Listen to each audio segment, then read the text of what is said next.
Mission impossible final reckoning one of the best movie in this franchise എന്ന് നമുക്ക് പറയാം.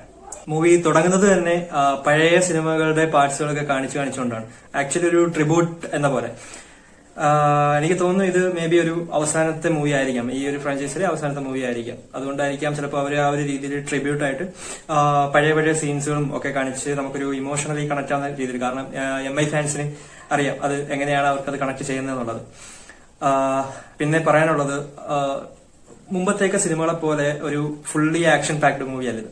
അപ്പോൾ അത് പ്രതീക്ഷിച്ച് പോയി കഴിഞ്ഞാൽ ചിലപ്പോൾ നിങ്ങൾക്ക് ഇഷ്ടപ്പെടണം എന്നില്ല.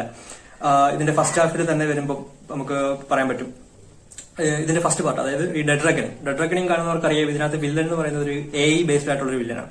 അതായത് ഒരു AI പോലത്തെ ഒരു വില്ലനാണ്. അത് എങ്ങനെയാണ് നമ്മുടെ നാടിനെ നശിപ്പിക്കാൻ നോക്കുന്നത്, അതൊക്കെയാണ് അതിന്റെ പ്ലോട്ട് എന്ന് പറയുന്നത്.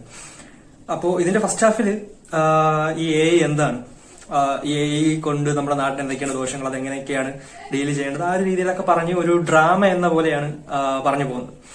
അപ്പൊ അതുകൊണ്ട് പലർക്കെങ്കിലും ചിലർക്ക് ഒരു ലാഗോ അല്ലെങ്കിൽ ഒരു രീതിയിൽ തോന്നിയേക്കാം. പക്ഷെ ഇതിനകത്ത് ഒരുപാട് ഫണ്ണി എലമെന്റ്സും ഒക്കെ ഇവർ ഇൻക്ലൂഡ് ചെയ്തിട്ടുണ്ട്. അപ്പൊ അത് എത്ര പേർക്ക് വർക്കാവുന്ന അറിയത്തില്ല. ബട്ട് ആക്ച്വലി എനിക്കത് ഇഷ്ടപ്പെട്ടു. പേഴ്സണലി ഫസ്റ്റ് ഹാഫ് എനിക്ക് ഇഷ്ടപ്പെട്ടു. പിന്നെ സെക്കൻഡ് ഹാഫിലോട്ട് പോകുമ്പോൾ ഫുള്ള് മാറുക എന്ന് വെച്ച് കഴിഞ്ഞാൽ ഒരു 62-കാരൻ ടോം ക്രൂസ് എന്ന് നമുക്ക് പറയാൻ പറ്റില്ല. എന്ന് വെച്ചാൽ അതേ കണക്കാണ് പുള്ളിയുടെ സ്റ്റണ്ട് കാര്യങ്ങളൊക്കെ. ഓൾറെഡി അറിയാലോ, ടോം ക്രൂസ്. അപ്പോ ഇതില് നമുക്ക് എടുത്തു പറയാൻ പറ്റുന്ന 2 സീക്വൻസ് ഉണ്ട്. ഒന്നെന്ന് പറയുന്നത് അണ്ടർ വാട്ടർ സബ്മറൈൻ്റെ ഒരു സീക്വൻസ് വരുന്നുണ്ട്. പിന്നെ അവസാനത്തെ ഒരു എയർക്രാഫ്റ്റിനകത്തൊക്കെ വരുന്ന ഒരു ഫൈറ്റ് സീൻ വരുന്നുണ്ട്.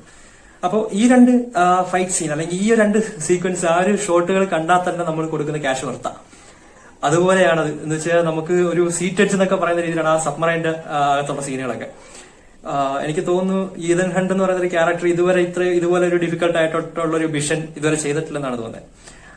അതുപോലത്തെ കുറച്ച് കാര്യങ്ങളൊക്കെയാണ്. അപ്പോ പേഴ്സണലി എനിക്ക് ഒരുപാട് ഇഷ്ടപ്പെട്ടു ഈ സിനിമ. കാരണം സെക്കൻഡ് ഹാഫ് നമുക്ക് ആ രീതിയിലുള്ള ഒരു ഫീലാണ് തരുന്നത്. കാരണം പടം കൊണ്ട് നിർത്തുന്നതായാലും ഒക്കെ ആയിട്ട് ആ ഒരു നല്ലൊരു രീതിയിലാണ് പടം കൊണ്ട് നിർത്തുന്നത്. അപ്പൊ നമുക്ക് സെക്കൻഡ് ഹാഫ് ആ ഒരു മൈൻഡിൽ നിൽക്കുമ്പോൾ ആ ഫസ്റ്റ് ഹാഫിൽ വരുന്ന ആ ഒരു ലാഗോ അല്ലെങ്കിൽ അങ്ങനെ പറയുന്ന സംഭവങ്ങളോ ഫീൽ ചെയ്യില്ല, അല്ലെങ്കിൽ നമുക്കത് മൈൻഡിൽ നിൽക്കില്ല. അങ്ങനെയാണല്ലോ. അപ്പൊ അതുകൊണ്ട് തന്നെ ഞാൻ ഹൈലി സാറ്റിസ്ഫൈഡ് ആണ്. പടം എനിക്ക് നല്ല രീതിയിൽ വർക്കായി. മിഷൻ ഇമ്പോസിബിൾ ഡെഡ് റെക്കണിങ് എനിക്ക് തിയേറ്ററിൽ കാണാൻ പറ്റിയില്ല. കാരണം ഒന്നും ഒരുപാട് ആഗ്രഹമായിരുന്നു.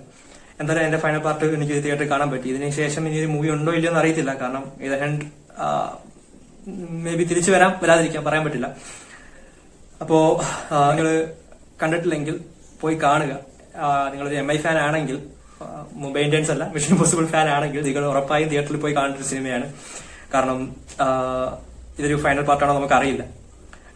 ടോം ക്രൂസ് പുള്ളി വേറെ സിനിമകളൊക്കെ ചെയ്യാം, എങ്കിലും നമുക്ക് ഈ ഒരു മിഷൻ ഇമ്പോസിബിൾ എന്ന് പറയുന്ന ഒരു പാർട്ടുണ്ടല്ലോ, ഒരു 8 മൂവീസ് എന്തോ ആയിട്ടുണ്ട്. അപ്പോ അത് എന്തായാലും കാണാത്തവർ ജസ്റ്റ് ഒന്ന് കാണുക. കണ്ടിട്ട് പോയി തിയേറ്ററിൽ തന്നെ ഈ സിനിമ പോയി കണ്ടു നോക്കുക. കണ്ടിട്ട് നിങ്ങളുടെ അഭിപ്രായം എന്താണെന്നുള്ളത്, നിങ്ങൾക്ക് ഇഷ്ടപ്പെട്ടോ ഇഷ്ടപ്പെട്ടില്ല എന്നുള്ളതെല്ലാം കമന്റ് ചെയ്യുക. അപ്പോ ഇനിയും ഇതുപോലെ ഒരുപാട് റിവ്യൂസും മൂവീസൊക്കെ ആയിട്ട് ഞാൻ വരുന്നതാണ്. അപ്പോൾ അതുവരേക്കും സൈൻ ഓഫ്.